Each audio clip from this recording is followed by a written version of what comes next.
So hi everyone, my name is Jonathan Lotempio and I'm a PhD candidate at George Washington University in the bioinformatics program in Eric Villain's group. And our group is actually located at Children's National Hospital.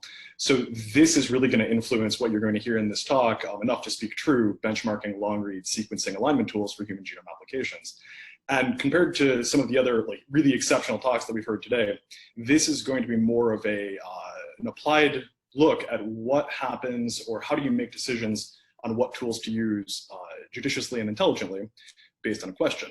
But first, our origin story. When I joined the lab as a rotation student in late 2018, the Center for Genetic Medicine Research at Children's had just taken delivery of a GridION. And part of the reason for this delivery and contemplating purchasing a Pacific Biosciences instrument was because we're interested in diseases and disorders resulting from structural variation, including Duchenne and facioscapulohumeral muscular dystrophies. And you'll hear me refer to those as DMD or Duchenne and FSHD because they're a little bit easier to say. And we specifically study these with the BioNano platform and have had some pretty good success making discoveries that are actionable in both diagnosis and understanding what kind of disorders these kids have. And so when I joined the lab and we had this new toy, Eric asked me, the PI asked me, if we can make an analysis pipeline for long-read data, which looked towards questions like this. And I said easy naively, because I'd come up in a world with things like GATK best practices and wonderful platforms from companies like Seven Bridges that allowed for pretty standardized a look at bioinformatic data in a very clever sort of way. But when one dives, and in 2018 dove into the tools that were available for long-read sequencing, we see a potpourri of alignment and SV calling tools without a lot of best or consensus practices. And indeed, this problem is still there today. There's a pretty robust discussion on the Whova app where participants at this very meeting are talking about different strategies and what's being done in the field of long-read genomics. So at the same time, we were wondering what tools to use to answer our questions. There was a call for benchmarks from a number of the leading journals. And this sort of gave us a raison d'etre of what to do, answer this call and create a benchmark for alignment tools with that eye towards their use in whole human genomics. So one of the consensuses across best practices for benchmarking is coming up with exclusion criteria. So we needed to figure out what was being used quickly. So the exclusion criteria that we used to begin picking tools was first, the tool must be cited by 100 papers. This was informed by a Web of Science search. The tool must be designed with both platforms from PacBio and Nanopore in mind, and the tool must not be superseded by a new tool. And what we found that met those criteria included GraphMap, Minimap, and NGMLR. And what was excluded was LAST because it was designed for previous systems, Blazor because it was exclusively designed for PacBio, MashMap and CART were excluded based on citations, and BWA-MEM was excluded because it was superseded by Minimap. So a 30,000-foot view of these tools is essentially they use different algorithms. And when you pull a quote from each of these papers, you can see that they were designed for different reasons, either increased SNP sensitivity as a general purpose aligner or actually for SV sensitivity. And these fundamentally different steps, I like to think of actually with a reference to the title of this talk, Midsummer Night's Dream. So in that play by Shakespeare, we have an actor, Peter Quince, who messes up his opening speech to the Duke of Athens at a party, where he says, "If we offend, it's with our goodwill. That you should think we come not to offend, but with goodwill, to show our simple skill, that is the true beginning of our end." It's rather nonsensical, and part of the reason for this is premature hard stops, the first of which I have highlighted in red. And this is kind of like a nonsense mutation where we have truncated proteins right in a row. But when we get rid of those stop codons and make 3 sentences one, we can see that the meaning is A, there, and B, completely different.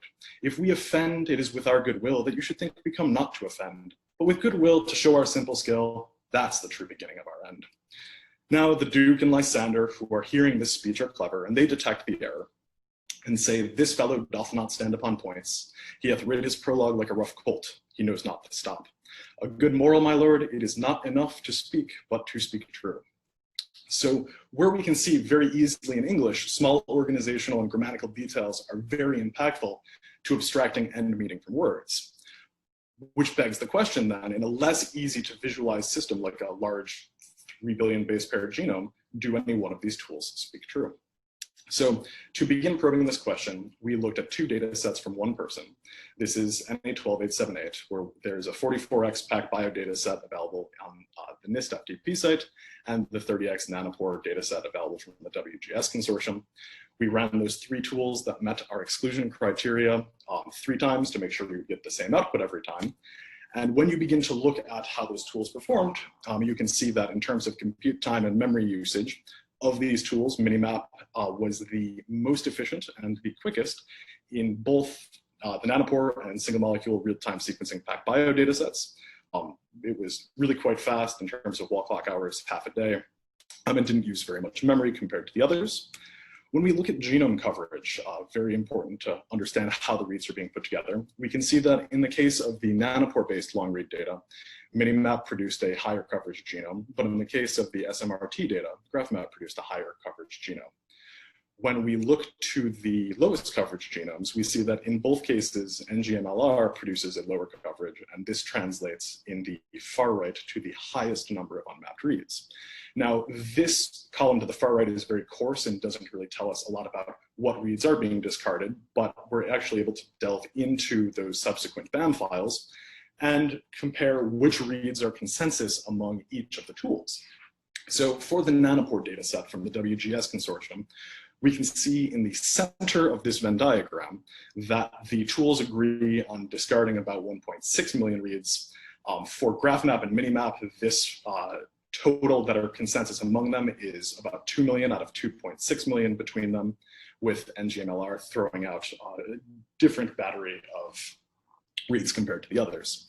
This is largely recapitulated with the SMRT data, where we see about 1 million reads in the center that are consensus among the colors.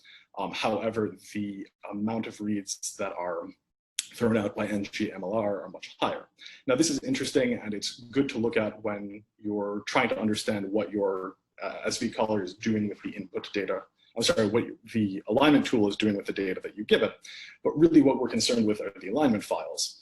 And these mapped reads, without a direct target in experiments that we might do in our lab, where we're looking for either variants associated with DMD or FSHD, we decided to globally look at structural variation to serve as a proxy for the difference in alignment and sort of a practical endpoint for a pipeline that someone might actually want to do, that is an SV pipeline. So of all the variant call file generators that we looked at, Sniffles had the most descriptive output files, and this is the reason we chose that to be our comparison set is we have a wonderful ground truth in the database of genome variants, which is both multi-platform, that is the data come from arrays and sequence and bio-nano-optical mapping, but are also curated by a pretty expert team. So we're able to see how the data match up. Now, the nomenclature and format of the data in DGV are different than that in the VCF spec doc. So I limited what I'm going to show you to insertions, deletions, inversions, and duplications. So when we look at this globally, first we'll take a look at the platforms. Right off the bat, we can see that there are a lot of zeros in this table, and those are under GraphMap. It's the alignment map that is produced by that alignment tool doesn't produce anything or doesn't retain any information that Sniffles is able to resolve as an inversion or duplication. Minimap produces the highest number of deletions and insertions, and NGMLR produces the highest number of inversions and duplications on NA12878. When we begin to look across the platforms, we can see that compared to SMRT, Nanopore produces the most deletions, and compared to Nanopore, SMRT produces the most inversions. Now, these are all interesting, but when we begin to look at the ground truth, we see some pretty stark things.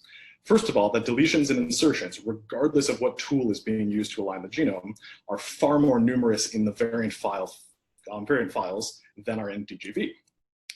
This is almost reversed for inversions and duplications, where we see a great number of variants in DGV, but a fewer number in the inversions and duplications.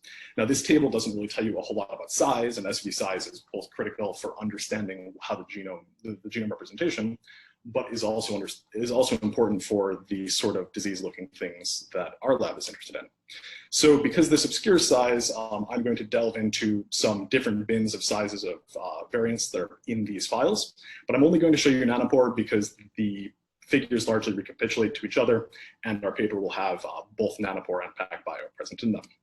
So first, before we dive into each of these bars, in short, red are variants from DGV, the database of genomic variants, and shades of blue are from our variant file calls. In lightest blue, we have GraphMap. In darkest blue, we have Minimap. And this medium shade of blue, we have NGMLR. And what we can see right off the bat for deletions are of the smallest variants. I'm not sure that everyone would agree that 1 to 50 base pairs is a true structural variant, but the amount of variance here far dwarfs the 0 that is present in DGV. This is somewhat ameliorated, but we can see that a large number of those high amounts of structural variant calls are actually in the small end of the spectrum.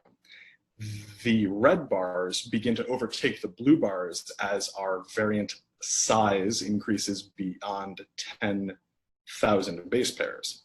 This is interesting because if we were to just look at the table, we would never see that the amount of variants that are helping the deletions calls dwarf DGV are not evenly spread amongst the genome. So for deletions, we see this. For insertions, we also see this, and it's considerably more stark. While DGV does have more of the smallest variants, smallest insertions in its catalog, the variant files that are generated off these alignment files contain none of the largest insertions that are present in DGV. This is stark and even further expanded upon when we look at duplications. DGV nearly beats every variant call that is put out. This was striking to us. Now, one thing I didn't point out, I apologize, is that as we have gone from deletions to inversions to duplications, is that the y-axis has decreased. So we've gone from 10,000s of variants to thousands of variants. Finally, when we get to inversions, we're dealing with tens of variants. So there aren't very many of them, and the trend sort of disappears with regard to this, but there is a large discrepancy between the variants that are present and the variants that are absent amongst DGV and the callers that do resolve inversions and duplications. So what can we conclude from these graphs and these metrics on these 3 callers that were run against a real human genome? Well, we can see that regardless of the data set, GraphMap and Minimap are discarding a lot of the same reads, whereas NGMLR is throwing out nearly 2 times as many as the other tools. In terms of mapped reads, Minimap is very fast and computationally lightweight, and this is important if we need an answer quickly. This is obviously not something that's ready for bench to bedside application, but as we approach that, we're thinking about the computational load that is necessary. In terms of NGMLR, it's discerning in a sense. There are a high number of reads left unaligned, and this may be part of it's the benefits that we're deriving from it. And then finally, GraphMap is smoothing out the alignment. We're losing structural variation, and some of the data that might be important to the diseases we're interested in can't be found. In terms of structural variation, it seems that regardless of what tool you're using, the utility compared to DGV for this genome is falling off after about 10,000 base pairs. So this begs the question, are any of these tools enough to speak true? And I think that it's interesting because these technologies exist, these platforms exist in large part to resolve complex regions and structural variation, and yet at least in our limited study, they underperform compared to the ground truth. And it's hard to advocate for the use of these precious clinical samples or exploratory samples when results might be ambiguous. So we have to be really smart about speaking true in the right context or in the right projects. So where we see in our group is that the long-read sequence might be more useful for diseases of structural variation or disorders of structural variation where the repeat arrays are smaller. And this is something like Huntington's disease or any of the myotonic dystrophies, where we're dealing with diseases that are in the hundreds and thousands of base pairs rather than the disorders that we're concerned with at Children's, like FSHD and Duchenne, where we've seen deletions north of megabase, or sorry, inversions north of megabases. So this really belies the need for a strong ecosystem. So there are a lot of next steps and outstanding questions. This is by no means a complete talk. And as we've seen this week, that this is a rapidly developing field. There are so many wonderful new things being built all the time and new questions being answered. So the one question we really don't answer here is to what degree polishing and read correction make data more useful to human genomics? And we're going to need more samples and more time to actually do these experiments. And we really should go beyond fewer citations. So we looked at tools that were highly cited. That's not to say that there aren't really useful tools elsewhere that are either new or don't meet these criteria. We were just trying to get an answer. And then finally, will these discrepancies between alignments really matter with hi-fi run modes like PacBio has released on RS2 or improved nanopore chemistry? Now, cost is a factor, and at a high cost, you can only do a small number of genomes. So these things, the accuracy that you get from new runs will be weighed against the amount of genomes that you can send through your GridION or your RS2 or whatever platform you have. So where to read more? Mea culpa. This paper will be on bioRxiv very shortly under the title Benchmarking Long-Read Sequence Alignment Tools for Human Genomics Applications. If you want to know when it goes up, please feel free to email me. It should have been done, but it was not. I apologize. So I owe many thanks to my two collaborators, Eric Lane, who's my thesis advisor, and Emmanuel Delot, who's a professor at GW and at Children's. They really nudged me in the right direction and encouraged me to figure out what we can or cannot do with the tools that are available.